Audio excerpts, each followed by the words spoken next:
Hey guys, here. So, this is going to be a 3-part series on how to grade Weiss Schwarz.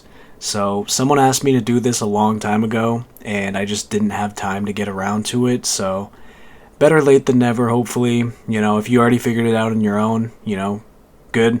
But yeah, so for other people out there, if you're new to grading, this is going to be a very bare bones guide for people who have never done it before. So if you're already, well versed in grading, you have absolutely nothing to learn here. So, to start it out, we're going to be talking about how to judge the condition of your card.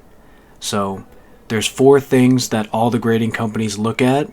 They are corners, edges, surface, and centering. The easiest one to tell, as you can see from this card here, actually, my thumb's messed up, so I'm sure I'll get a comment about that. Just ignore it, alright? What would you grade that thumb? Let me know in the comments. But anyways, so edges and corners is the easiest thing to tell. As you can see here, significant whitening on the top left and a little bit on the top right. You can see the middle right there, there's another speck of whitening. And on the bottom, there's a little bit more whitening as well. So something like this, no chance I would ever send a card like that. Like, there's 0% chance you're getting a 10.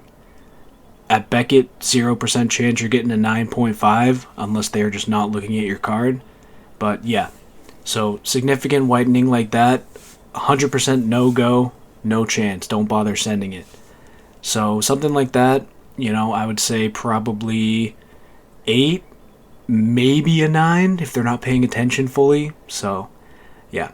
Surface is kind of hard to show on screen, but what you want to do is like what I'm doing here. You just want to shine a bright light across the whole card and look for like print lines, scratches, that kind of stuff. So if your card has a dent, that is a huge deal. Yeah, I'll show you that with the next card. So for now, yeah, just use this card as an example for whitening, and that's about it. So, for this next card, I did put a dent in the card. So, if you love this card, sorry to say, it is now destroyed. But, yeah, I did this to show it as an example. So, as you can see here, this is an astronomically huge dent. So, this would be pretty easy to tell. But even if you have a small dent, if they see it, you're automatically going to get a PSA 6 at best. So do not send your cards with a dent to PSA or you're done for. Like, that's why if you saw my pop report video, there's Weiss Schwarz with 6s, and you're probably like, why would anyone send a bad quality like that with a 6? So your card can be perfectly mint, and if it has a dent like this, automatic 6.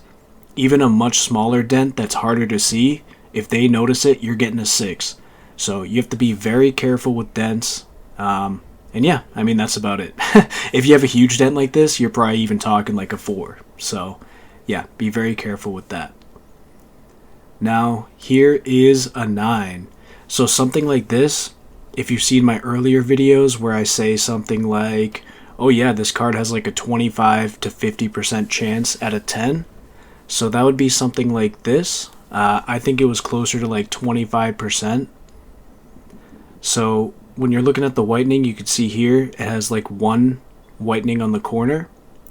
So something like this, you could like scrape out a 10 if you're lucky, but more often than not, you're going to get a 9.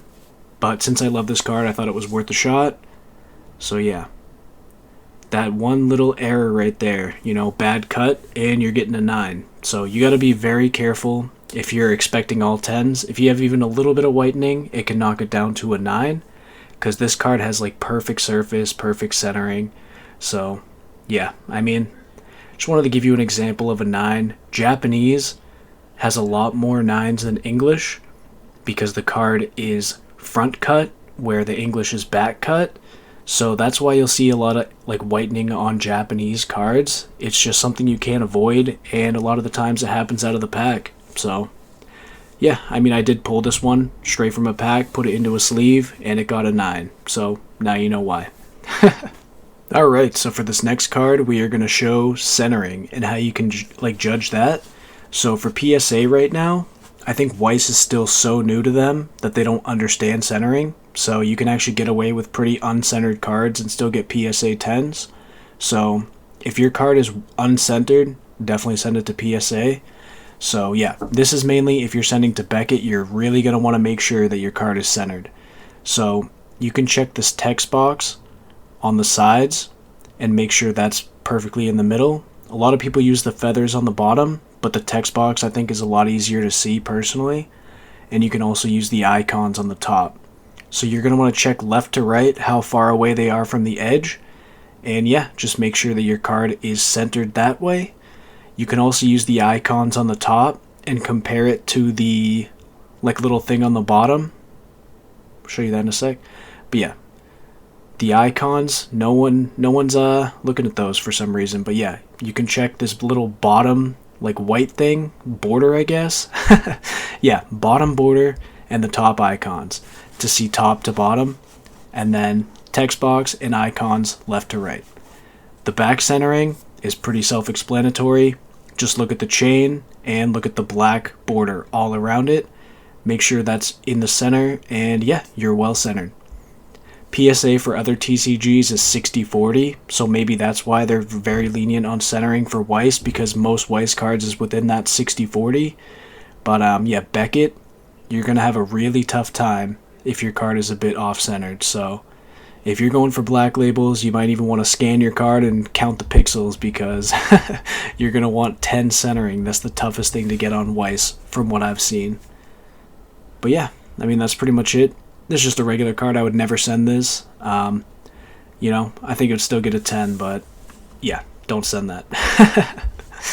So yeah, that's about it for the first video. Just check the condition of your cards before you even think about anything else. If your card is not a 10, don't bother sending it, at least right now for these prices. In the next video, I will tell you how I personally value slabbed cards, how I decide what cards are worth sending, and yeah, you can use that to decide if you want to send.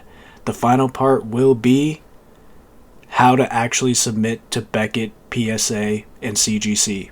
So yeah, stay tuned for those. See you guys.